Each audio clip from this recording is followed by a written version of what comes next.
बहुत समय पहले की बात है। गांव के किनारे एक पुराना बड़ा सा घर था जो नदी के ठीक किनारे खड़ा था। इस घर में दो बहुएं रहती थी, बड़ी बहू सावित्री और छोटी बहू लता। सावित्री गंभीर और चुप रहने वाली, जबकि लता हंसमुख और चंचल। दोनों को पतिदेव की कोई खबर नहीं थी। गांव में बस यही सुना जाता कि वे बाहर कमाने गए हैं और लौटेंगे जल्दी। घर में सास बुजुर्ग, अम्मा बीमार पड़ी रहती थी। गांव वाले अक्सर कहते, उस घर में कुछ राज छुपा है। एक रात लता नदी के किनारे अकेली बैठी थी। अचानक उसे पानी में कोई परछाई दिखी, जैसे कोई आदमी उसे देख रहा हो। वह डरकर भागी, मगर सावित्री ने उसे डांटते हुए कहा, रात में नदी के किनारे मत जाया करो। यह घर रहस्यमय समेटे हुए है और सवाल मत पूछना। लता को आश्चर्य हुआ, क्यों, क्या राज है इस घर का। अगली सुबह लता को अम्मा के कमरे में कुछ संदूक दिखा जो हमेशा बंद रहता था। जब उसने छुपकर संदूक खोलने की कोशिश की, सावित्री अचानक वहां आ पहुंची।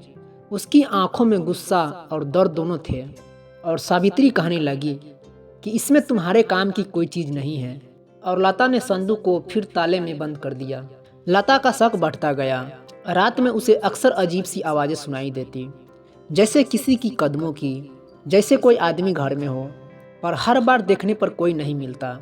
एक रात उसने ठान लिया कि वह सब सच्चाई पता लगाएगी। आधी रात को लता उठी। वह दबे पांव अम्मा के कमरे के पास पहुंची। दरवाजा अंदर से हल्का खुला था। उसने देखा सावित्री संदूक से एक पुतली निकाल रही थी और फिर नदी की ओर निकल गई। लता ने हिम्मत जुटाई और उसके पीछे पीछे चलने लगी। नदी के किनारे जब सावित्री पहुंची तो उस पुतली को धीरे धीरे खोल रही थी और उसमें से सुनहरे गहने और चिट्ठियां निकालकर पानी में फेंक रही थी। लता का दिल जोर जोर से धड़कने लगा। वह समझ नहीं पा रही थी कि यह सब क्यों हो रहा है। अचानक सावित्री पीछे मुड़ी तो उसने देखा कि लता खड़ी है। फिर कहने लगी कि तुम यहाँ क्या कर रही हो। उसने सख्त आवाज में पूछा। लता कांपते हुए बोली, दीदी ये सब क्या है? हमारे पतिदेव के बारे में आप कुछ छिपा रही है क्या? सावित्री के चेहरे पर थकान और दर्द की लकीरें उभर आई थी। सावित्री ने टूटे स्वर में कहा कि हमारा पतिदेव, वे दोनों सालों पहले नदी में डूब गए थे। लता, मैं तुम्हें बताना नहीं चाहती थी, क्योंकि तुम्हारी शादी को बस 1 साल हुआ था। मैं चाहती थी कि तुम्हें उम्मीद बनी रहे, पर अब ये झूठ बहुत भारी पड़ रहा है। लता सन्न रह गई। अगली सुबह लता और सावित्री दोनों अम्मा के सामने बैठी थी। अम्मा ने कमजोर आवाज में कहा, अब सब खत्म हो चुका बेटियों, तुम्हें अब आगे की जिंदगी खुद संभालनी होगी। लता ने सावित्री का हाथ थाम लिया। दोनों बहुएं जो कल तक एक दूसरे से दूर थी, अब एक नई शुरुआत के लिए तैयार थी। नदी के उसी किनारे जहां सच्चाई छुपी थी, सावित्री और लता दोनों मिलकर घर संभालने लगी। पहले जो घर उदास और भारी लगता था, उसमें अब हल्की हल्की हंसी और बातचीत सुनाई देने लगी।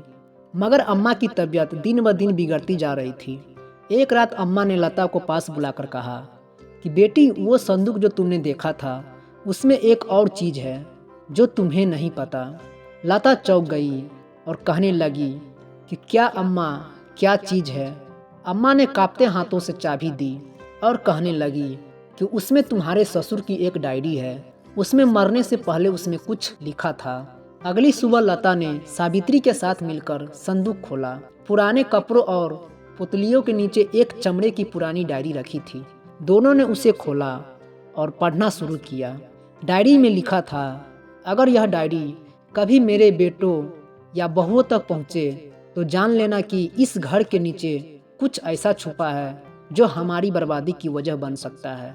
अगर कभी खतरा महसूस हो तो पुराने कुएं के पास मत जाना। लता और सावित्री एक दूसरे की ओर देखने लगी और सोचने लगी कि इस घर के नीचे क्या छुपा था। उस रात लता की नींद टूट गई। उसे बाहर से अजीब सी आवाज़ें आ रही थी। वह खिड़की से झांककर देखी तो कोई परछाई कुएं के पास खड़ी थी। वह दौड़कर सावित्री को जगाने चली गई और कहने लगी कि दीदी, वहाँ कोई है। दोनों बहुएं हाथों में लालटेन लेकर बाहर निकली। जैसे ही वे कुएं के पास पहुंची, अचानक परछाई गायब हो गई। कुएं के किनारे पर दोनों को एक पत्थर हिला हुआ दिखाई दिया। सावित्री धीरे धीरे उस पत्थर को हटाने लगी और नीचे एक छोटी सी सुरंग दिखाई दिया और कहने लगी कि ये क्या है। दोनों हिम्मत करके अंदर उतरी। सुरंग के अंदर पुरानी संदूकें, गहने और कागजों के ढेर रखे थे। मगर सबसे हैरानी की बात यह थी कि वहाँ एक नक्शा था जिसमें गांव के कुछ लोगों के नाम दर्ज है। डायरी के पन्नों और नक्शे से पता चला उनके ससुर कभी गांव के जमींदार थे और कुछ गांव वालों ने मिलकर उन्हें धोखा दिया था। उनके पतियों की मौत भी हादसा नहीं बल्कि एक सोची समझी साजिश थी। सावित्री और लता की आंखों में आंसू आ गए, मगर उनके दिलों में एक नया संकल्प भी जन्म लिया। वे इस राज को उजागर करेगी, अपने पतियों के इंसाफ वापस दिलाएगी। सुबह होते ही दोनों बहुएं गांव के प्रधान के घर पहुंची। उनके हाथे में सारे सबूते थे। गांव का प्रधान रघुनाथ एक चालाक और डरावना आदमी था। उसकी पकड़ पूरे गांव पर थी। लोग उससे डरते थे, उसकी हर बात मानते थे। जब लता और सावित्री उसके घर पहुंची और सबूत सामने रखे तो रघुनाथ ने हंसकर कहा कि बहुए तुम लोग क्या कर लोगी, ये गांव मुझसे डरता है, तुम्हारी बात कौन सुनेगा। सावित्री ने शांत स्वर में कहा, हमें डरना आता है, अब सामना करना भी सीख लिया है।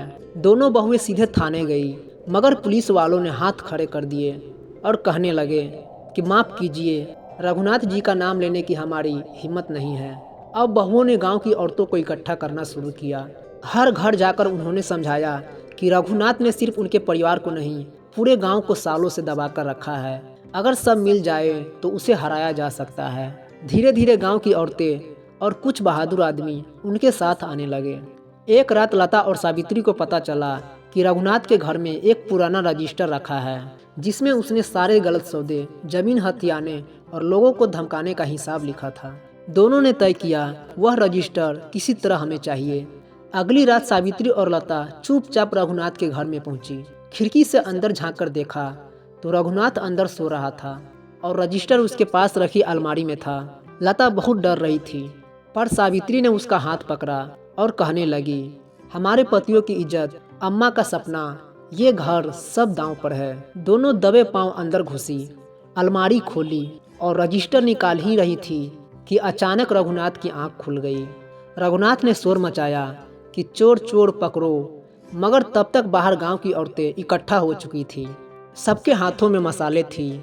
जब रघुनाथ बाहर दौड़ा, उसे देखकर चारों तरफ से आवाजें उठी, अब और नहीं, बहुओं के साथ हम खड़े हैं। रघुनाथ घबराकर पीछे हटने लगा। अगले दिन पुलिस सबूत और गांव वालों की गवाही लेकर रघुनाथ को पकड़ने आई। गांव पहली बार एकजुट खड़ा था। रघुनाथ को हटकड़ी लगते हुए लता और सावित्री ने देखा तो उनके आंखों में आंसू थे, पर इस बार दुख के नहीं, जीत की आंसू थे। अब नदी के किनारे का वह घर रोशन था। सावित्री और लता ने वहां एक सिलाई और पढ़ाई का केंद्र खोल दिया। गांव की औरतें वहां काम करने और सीखने आने लगी। अम्मा आराम से चरपाई पर बैठकर उन्हें आशीर्वाद देने लगी। लता ने मुस्कुराकर सावित्री से कहा कि दीदी अब डर नहीं लगता। सावित्री ने हंसते हुए उसका हाथ थामा, क्योंकि अब हम अकेली नहीं हैं। नदी की लहरों में अब सिर्फ बीते समय की परछाइयां नहीं, एक नई उम्मीद की चमक थी। कुछ महीने बाद नदी के किनारे का वह पुराना घर अब बिल्कुल बदल चुका था। वहाँ से डर और रहस्य और चुप्पी मिट चुकी थी। गांव की औरतें वहां आकर सीखती, हंसती, अपने सपनों की बातें करती। अम्मा अब पहले से बेहतर थी और सावित्री, लता दोनों मिलकर पूरे गांव में इज्जत और पहचान बना चुकी थी। गांव के लोग अब उनके पास सलाह लेने आते और बहुएं सबको एक ही बात सिखाती कि डर में रहकर जीना असली जीना नहीं होता। शाम के वक्त लता और सावित्री नदी के किनारे बैठी थी। सूरज डूब रहा था, पानी में सुनहरी परछाइयां झलक रही थी। लता बोली कि दीदी, क्या आपको कभी लगता है कि हम हार सकते थे? सावित्री मुस्कुराकर बोली, हाँ, अगर हम चुप रहती। आवाज उठाना सबसे मुश्किल मगर सबसे जरूरी काम था। लता ने धीरे से कहा, सच में जिंदगी वही होती है जहाँ हम डर को जीत लें। तो दोस्तों, इस कहानी से यह सीखने को मिलती है, सच को दबाकर रखने से समस्या हल नहीं होती, उनसे सामना करना ही सच्ची ताकत है। संगठित होकर, मिलकर बड़े से बड़ा अन्याय भी मिटाया जा सकता है। औरतें सिर्फ घर संभालने वाली नहीं होती, जब वे खड़ी होती है तो समाज बदल सकती है। बीते हुए दुखों को पकड़कर बैठने से आगे का रास्ता नहीं बनता, बल्कि उन्हें सीख में बदलकर आगे बढ़ना ही असली जीवन है। तो आप लोगों का ये कहानी कैसी लगी तो आप लोग कमेंट में ज़रूर बताइएगा। और कहानी अच्छी लगी तो एक लाइक ज़रूर कीजिएगा और नए हो तो चैनल को सब्सक्राइब ज़रूर कीजिएगा। तो फिर मिलते हैं एक नेक्स्ट स्टोरी के साथ। तब तक के लिए आप सभी को हमारा स्टोरी सुनने के लिए आप सभी को दिल से बहुत बहुत धन्यवाद।